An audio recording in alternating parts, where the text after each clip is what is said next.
सुप्रभात प्यारे छात्रों, आज हम बीएड प्रथम वर्ष के द्वितीय प्रश्न पत्र कंटेम्प्रेरी इन इंडिया की तृतीय यूनिट चैलेंजेस इन एजुकेशन में शिक्षा में गुणवत्ता के बारे में विस्तार से अध्ययन करेंगे।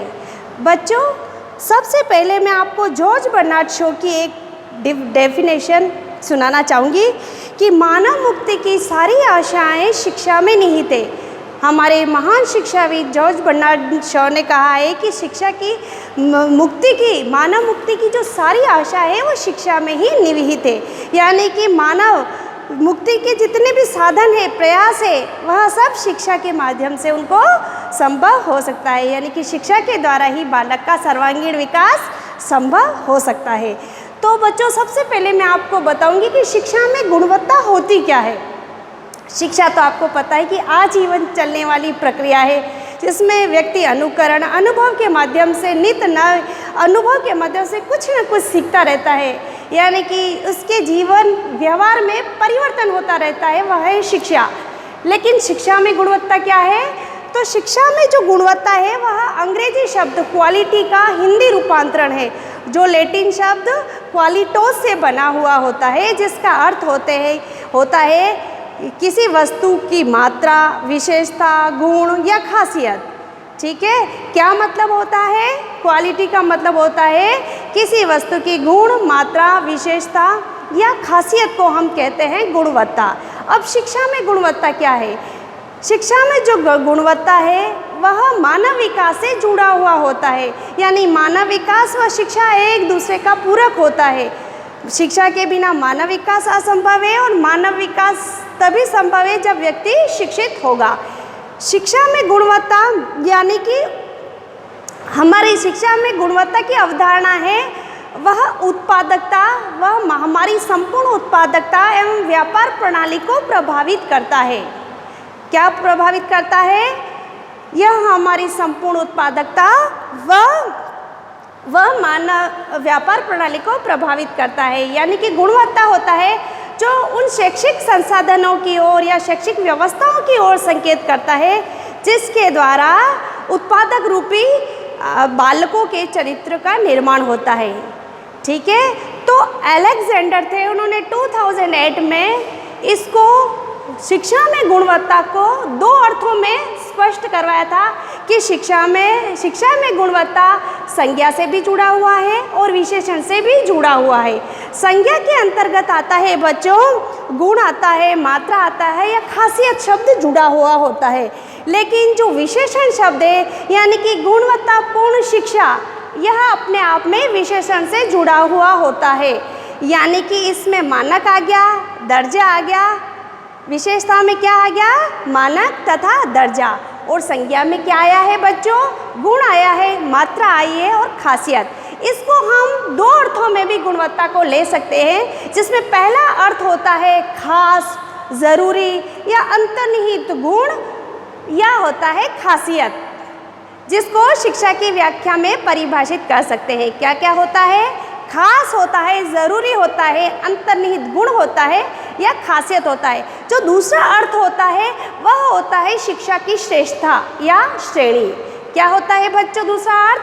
शिक्षा की श्रेष्ठता और श्रेणी के अंतर्गत हम क्या लेते हैं? शिक्षा में गुणवत्ता का अर्थ ले सकते हैं। ठीक है, यह संज्ञा तथा विशेषण दोनों से भी जुड़ा हुआ होता है और इसको दो अर्थों में भी स्पष्ट करते हैं। पहले अर्थ में आता है खास गुण, अंतर्निहित गुण या खासियत। दूसरे में आता है शिक्षा की श्रेष्ठता या श्रेणी। ठीक है, अब जो अपने यूनेस्को में है, इसको 4 खंभे माने हैं। शिक्षा तंत्र के शिक्षा की गुणवत्ता के लिए 4 खंभे माने हैं। पहला है जानना सीखना, दूसरा है करना सीखना, तीसरा है दूसरों के लिए जीना सीखना या दूसरों के साथ जीना सीखना, और चौथा है यह सीखना कि मैं क्या बनूं। शिक्षा की गुणवत्ता में यूनेस्को ने 4 खंभे माने हैं। पहला है जानना सीखना, दूसरा है करना सीखना, तीसरा है कि दूसरों के साथ जीना सीखना, और चौथा है कि मैं क्या बनूं, यह सीखना। ठीक है, तो शिक्षा में गुणवत्ता का अर्थ बच्चों उस रूप में भी लगाते हैं हम कि जहाँ बहुशिक्षित अध्यापकों की सुविधाएं हो। जिस विद्यालय में या महाविद्यालय में जो टीचर्स होते हैं वह क्या हो, बहुप्रशिक्षित हो, अनुभवी हो, बहुव्यक्तित्व वाले हो। इसके अलावा उस विद्यालय में छात्र तथा शिक्षक का अनुपात उचित अनुपात हो, यानी कि ऐसे नहीं कि बच्चे ज़्यादा है और शिक्षक कम है, और ऐसा भी नहीं कि शिक्षक ज़्यादा है और बच्चे कम हो। तो वहाँ उस विद्यालय या महाविद्यालय के वातावरण में जो निर्मित जो शिक्षक और बच्चों की जो अंतःक्रिया होती है वह अभिप्रेरित के रूप में हो। बच्चों को शिक्षक अभिप्रेरित करे, छात्र तथा शिक्षक का उचित अनुपात हो, शिक्षक प्रशिक्षित हो, बहुअनुभवी हो, बहुव्यक्तित्व वाले हो, हमेशा छात्रों को प्रोत्साहित करने वाले हो। इसके अलावा उस विद्यालय में साधन सुविधाएं भी बहुत अच्छे हो, शैक्षिक जो उपकरण हो वो अत्याधुनिक हो, कक्षाएं कक्ष सुसज्जित हो, सुविधाएं बहुत सारी हो उस कक्ष में, बच्चे उस वातावरण के साथ अनुकूलन कर सके, उनका डर गायब हो, उसमें आत्मविश्वास बढ़ सके, बच्चों को अभिप्रेरित करने वाले हो। और इसके अलावा शिक्षक स्वयं शिक्षा के बारे में पढ़ता हो, यानी शिक्षक अपने आप को सर्वज्ञाता नहीं समझे बल्कि वो अपने आप को एक लर्नर समझे, और नित्य नए जो आविष्कार हो रहे हैं, समाज में जो परिवर्तन हो रहे हैं, तो वह खुद शिक्षा के माध्यम से जानने वाला हो। ठीक है। इसके अलावा जो अच्छे चरित्र वाले जो शिक्षक रह चुके हैं उनके व्यक्तित्व को वह अपने जीवन में समावेशित करने वाला हो, यानी कि अगर व्यक्ति स्वयं में परिवर्तन करेगा, स्वयं अच्छे आदर्शों को अनुकरण करेगा, तो वह क्या हुई, अंततः शिक्षा में ही गुणवत्ता हुई। यानी कि शिक्षक स्वयं पठन पाठन में रुचि रखने वाला हो, स्वयं पढ़ने वाला हो, और कक्ष हो वो सुविधाओं से ग्रस्त हो, सुविधाएं अत्याधुनिक सुविधा हो, नई नई शिक्षण विधियों का उपयोग करने वाला शिक्षक होना चाहिए। तभी जाके बच्चों शिक्षा में क्या होती है, गुणवत्ता में उसका सुधार होता है। ठीक है। अब हम पढ़ते हैं कि शिक्षा में गुणवत्ता को निम्न शब्दों से स्पष्ट करते हैं। फर्स्ट है गत्यात्मक तथ्य। गत्यात्मक तथ्य क्या होता है बच्चों, कि समय के अनुसार जो परिवर्तन होता रहता है तो वह शिक्षा में भी ऐसा ही होना चाहिए। यानी कि आज की आवश्यकताएं क्या है, आज समाज की आवश्यकता क्या है, आज किस प्रकार के परिवर्तन हो रहे हैं, किस प्रकार के आविष्कार हो रहे हैं, तो ये सारी चीज़ें शिक्षा में हमेशा अपडेट रहनी चाहिए। तो इसको हम कहते हैं गत्यात्मक तथ्य, जो समय के अनुसार परिवर्तन होता रहता है। जैसे पहले आपको पता होगा गुरुकुल पद्धति थी, वहाँ व्याख्यान पद्धति चलती थी, यानी कि गुरु जो होता था वह शिक्षक को व्याख्या देता था, और शिक्षक जो बच्चे होते थे वह चुपचाप उसका अधिगम करते थे, रट्टम रट्टा करते थे, उस ज्ञान को स्मरण करते थे। लेकिन अब क्या हो गया, अब दल शिक्षा आ गई, प्रोजेक्ट वर्क हो गया, बच्चे सभी एक साथ जुड़ के किसी समस्या के समाधान तक पहुंचते हैं। तो ये नई तकनीकें हैं जिसको आज हम शिक्षण के क्षेत्र में काम लेते हैं। तो गत्यात्मक तथ्य का अगर शिक्षा में उपयोग होता है तो वह शिक्षा क्या कहलाएगी बच्चों, गुणवत्ता वाली शिक्षा।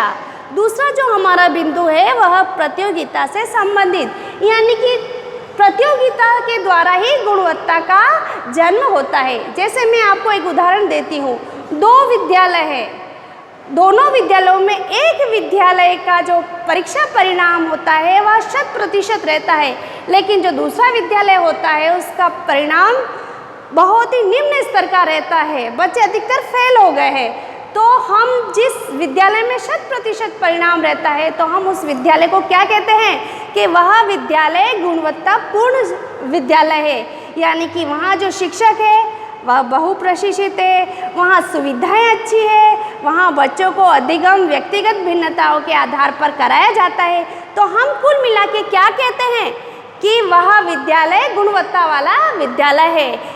तो हमें गुणवत्ता के बारे में कैसे पता चला बच्चों, प्रतियोगिता के माध्यम से, कि उस विद्यालय का जो परिणाम है वह 100% रहा, तो हम उस विद्यालय को गुणवत्तापूर्ण विद्यालय मानेंगे। इसके अलावा तीसरा जो हमारा महत्वपूर्ण बिंदु है वह है शिक्षा व्यवस्था से संबंध, यानी कि गुणवत्ता वाली जो शिक्षा होगी तो उस विद्यालय में जो शिक्षा व्यवस्था होगी वह अच्छी होगी, यानी कि कक्षा कक्ष साफ सुथरे होंगे, सुविधाओं के अनुसार होंगे, सुसज्जित होंगे, वहाँ पेयजल की सुविधा होगी, वहाँ शौचालय की सुविधा होगी, बच्चों के लिए प्रयोगशाला होगी, खेल का मैदान होगा, है ना। इसके अलावा जो शिक्षक है वह नई नई टेक्निक्स को बच्चों को अधिगम करवाने के लिए काम में लेता होगा। जो शिक्षक है वह सभी बच्चों को समान रूप से शिक्षा अधिगम करवाता होगा, सभी बच्चों को साथ लेकर उनको अधिगम करवाता होगा, सभी बच्चों को प्रोत्साहित करता होगा। हम यह सारी चीज़ें हम शिक्षा व्यवस्था से जोड़ सकते हैं। तो जिस विद्यालय की शिक्षा व्यवस्था अच्छी होगी वहाँ की गुणवत्ता भी बच्चों सबसे बेहतर होगी। आगे आता है सुविधाओं से संबंध, यानी कि बच्चों आपने सर्व शिक्षा अभियान के बारे में सुना होगा, जिसको विश्व बैंक की सहायता से संचालित किया गया। तो विश्व बैंक ने कहा है कि प्राथमिक स्तर और उच्च प्राथमिक स्तर के जो विद्यालय हैं वह कक्षा प्रथम से 8वीं तक, यानी कि 1 किलोमीटर के दायरे में ही वह विद्यालय होने चाहिए, ताकि बच्चे, छोटे बच्चे दूर तक पैदल ना जाए। तो ये जो सुविधाएं हैं उसको सब तरह से भौगोलिक, आर्थिक, सामाजिक, सांस्कृतिक सभी क्षेत्र से उनको परखा जाता है फिर विद्यालयों में सुविधाएं संपन्न करवाई जाती हैं, विद्यालय को निर्मित किया जाता है। जो विद्यालय हैं वह पुराने नहीं हो, वह जर्जर नहीं हो, विद्यालय में समय अनुसार रंगाई पोताई का कार्य होता हो, अच्छे कक्षा कक्ष सुसज्जित हो, विद्यालय जो बने हुए होते हैं वह एल आकार में या ई आकार में बने हुए होने चाहिए। इसके अलावा शौचालय, पेयजल, उनके खेलने का मैदान, सभी सुविधाएं होनी चाहिए। तो उस विद्यालय की जो शिक्षा में गुणवत्ता है वह उच्च स्तर का होता है। इसके अलावा सुविधाओं को लेकर समय समय पर शोध होते हैं, अनुसंधान होते हैं। तो रिसर्चर निष्कर्ष निकालते हैं कि जिस विद्यालय में सुविधाओं का अभाव है तो वहाँ जो अधिगम है, बच्चों की जो स्तर है वह निम्न है, और जहाँ सुविधा है, अत्याधुनिक खेल के मैदान है, प्रयोगशाला है, शैक्षिक उपकरण है, तो वहाँ बच्चों का जो अधिगम स्तर है वह उच्च है, और वहाँ जो परिणाम भी रहता है वह उच्च स्तर का रहता है। तो ये सब हम आंकड़े कहाँ से, सुविधाओं के संबंध में हम पता लगाते हैं और गुणवत्ता का निर्धारण सुविधाओं के संदर्भ में ही करते हैं। इसके अलावा आता है शिक्षा में गुणवत्ता छात्र से संबंधित। आपको पता है बच्चे होते हैं वह उत्पादक इकाई के रूप में होते हैं।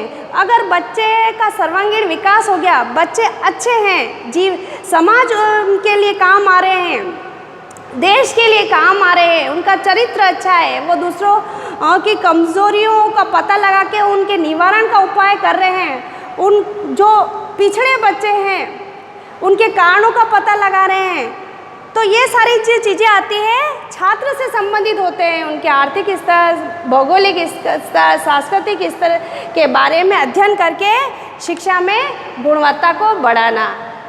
तो ये अगर छात्रों का व्यक्तित्व अच्छा है, छात्र सर्वगुण संपन्न है, छात्र बहुमुखी प्रतिभा के धनी है, तो शिक्षा में गुणवत्ता ऑटोमेटिकली ही अच्छी हो जाएगी। यही मानेंगे कि वह विद्यालय बहुत अच्छा है, वहाँ के बच्चे सुसभ्य सुशिक्षित नागरिक है, हमारे देश के लिए काम आ रहे हैं, समाज के लिए काम आ रहे हैं, तो वहाँ की जो शिक्षा है उसकी गुणवत्ता उच्च स्तर की आंकी जाती है। इसके अलावा आता है शिक्षा शास्त्रीय अवधारणा से संबंध। ये जो हमारा छठा पॉइंट है, शिक्षा शास्त्रीय अवधारणा से संबंध या शिक्षण कला से भी है, जिसमें जो शिक्षक होता है वह अधिगम सामग्री का प्रयोग करता है, कक्षा कक्ष में अधिगम विधियों का प्रयोग करता है कि किस टेक्निक से पढ़ाए।